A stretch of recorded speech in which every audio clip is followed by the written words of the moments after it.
Terima kasih Anda masih bersama kami. Bagi Anda yang baru saja bergabung, kami hadirkan kembali 3 berita utama hari ini. Terbakar api cemburu, seorang pria di Kota Makassar nekat membakar sampah di rumah mertuanya. Diduga tak bisa berenang, seorang pemuda tewas tenggelam di objek wisata pemandian alam Lotong-Lotong. Dinas Perdagangan Kota Parepare menggeledah sebuah rumah mewah berisikan ribuan botol skincare kadaluarsa.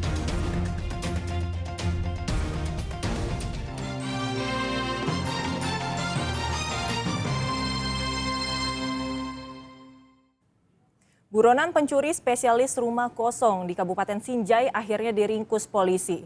Dari tangan tersangka, polisi menyita belasan tabung gas LPG dan belasan perkakas. Usai sudah pelarian seorang buronan pencuri spesialis rumah yang kerap beraksi di Kabupaten Sinjai. Usai melakukan penyelidikan dan pengejaran selama 4 pekan, akhirnya tersangka yang diketahui berinisial UN 49 tahun itu ditangkap Satreskrim Polres Sinjai di Kecamatan Kajuara, Kabupaten Bone. Dalam gelar kasus di halaman Mako Polres Sinjai, polisi hadirkan puluhan jenis perkakas, puluhan tabung gas LPG berukuran 3 kg serta tali hasil sitaan. Tersangka diketahui melakukan aksinya sendirian. Di CCTV kita lihat aksinya. Ternyata dia yang seperti tadi disampaikan oleh Pak Kanit Pidum yang sebelumnya dijadikan RS di Sinjai Tengah bahwa ini diikat. Diikat setelah itu diambil aksinya. Bagaimana bisa melakukan apa-apa pemiliknya ketika sudah diikat. Dan itu kondisi sepi di tengah malam. Dan menyita alat-alat yang digunakan oleh tersangka, ada gunting besi, ada linggis, ada tang, ada palu, ada rantai dan tali, ada kunci Inggris ini. Jadi memang ini modusnya sangat berbeda dengan pencuri lain. Kenapa? Dia ini mengikat dulu dan mengintai korbannya. Selain di wilayah Sinjai, tersangka juga diketahui melakukan aksi pencuriannya di wilayah Bulukumba. Atas perbuatannya, tersangka terancam hukuman 7 tahun penjara. Andi Muhammad Sardi melaporkan dari Kabupaten Sinjai. Dinas Perdagangan Kota Parepare menggeledah sebuah rumah mewah berisikan ribuan botol skincare kadaluarsa di Kecamatan Bacuki Barat, Kota Parepare. Inilah ribuan skincare kadaluarsa yang ditemukan petugas Dinas Perdagangan Kota Parepare saat menggeledah sebuah rumah di Kelurahan Bukit Harapan, Kecamatan Bacuki Barat, Kota Parepare Selasa lalu. Penggeledahan itu dilakukan setelah mendapatkan laporan masyarakat adanya peracikan skincare di rumah itu. Namun petugas justru mendapatkan ribuan skincare kadaluarsa. Petugas yang menggeledah tidak menemukan adanya aktivitas peracikan skincare di dalam rumah tersebut. Menjual ke skala besar, ya dia menjual skala besar.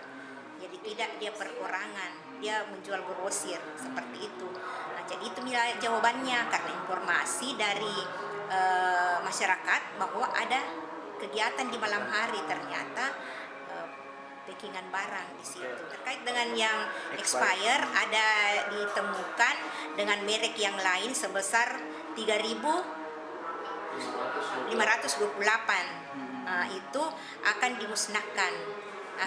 dimusnahkan oleh pihak ketiga. Pemilik usaha mengaku ribuan skincare tersebut merupakan barang yang tidak laku terjual dan akan segera dimusnahkan. Ini barcode-nya kan?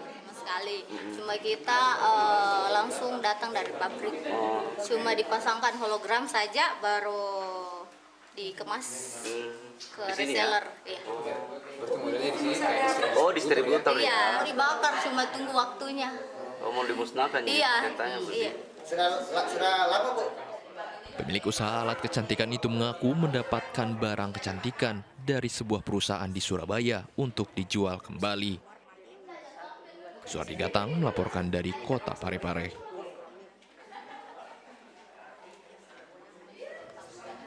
Usai jadi sorotan publik, hutan mangrove di wilayah pesisir Kabupaten Pangkep yang menjadi lahan pembuangan sampah akhirnya dibersihkan oleh pemerintah setempat. Tumpukan sampah itu rencananya dibersihkan secara bertahap.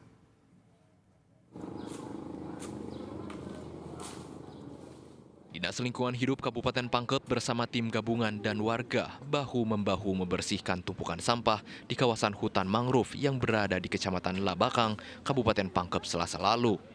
Alat berat juga dikerahkan untuk mengeruk sampah yang menutupi akar mangrove.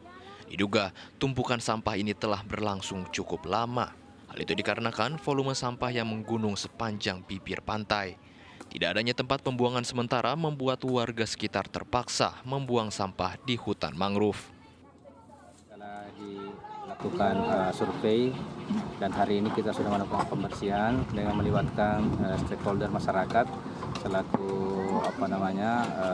warga setempat dan beberapa personil dari Dinas Lingkungan Hidup dan aparat pemerintah Kelurahan Penata Baji.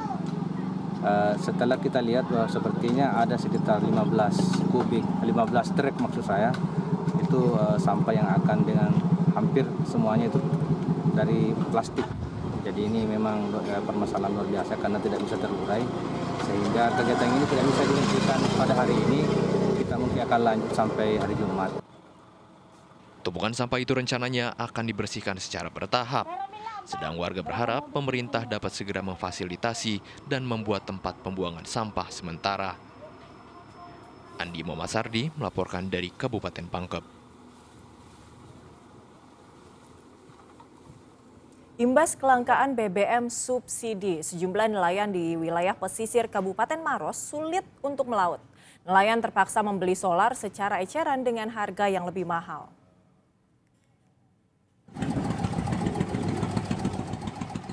Kapal ini hanya bersandar di area dermaga.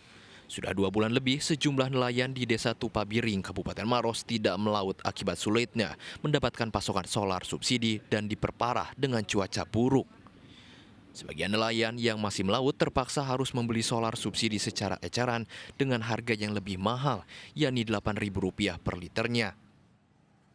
Juga enggak jadi berangkat karena tidak ada solar. Iya. Berapa biasa kita belikan 1 liter solarnya, Pak? 7.000 per liter. Ya biasa ada gitu. Jarang gitu juga yang kita tidak dapat ongkosnya. Biasa jika kita dapat ikan Pak. terbang. Iya. Kalau kebutuhan hari-harinya itu tergantung jika kalau waktu kita dulu jalan ada rezeki baru kita simpang itu sekarang kita pakai sampai sekarang. Agar para nelayan tetap memiliki penghasilan selama tidak melaut, pemerintah desa memberikan pelatihan keterampilan pada para istri nelayan seperti membuat aneka menu makanan dari olahan ikan dan kepiting, agar nantinya mereka bisa berwirausaha. Juga untuk pelatihan kepada ibu-ibu mengelola hasil laut. Misalnya dulu dari desa ada pelatihan untuk bikin bakso dari ikan, bikin kerupuk dari ikan supaya mereka bisa produksi untuk misalnya menjual-jual kerupuk lah untuk menghidupi mereka pada saat suami mereka tidak melaut. Para nelayan berharap agar pemerintah dapat kembali menyediakan suplai BBM solar bersubsidi ke daerah, khususnya di wilayah pesisir Kabupaten Maros. Raisa Abu melaporkan dari Kabupaten Maros. Informasi tadi mengakhiri jumpa kita hari ini. Atas nama rekan yang bertugas, saya Agisa Febila mengucapkan terima kasih atas kebersamaan Anda. Selamat beraktivitas dan sampai jumpa.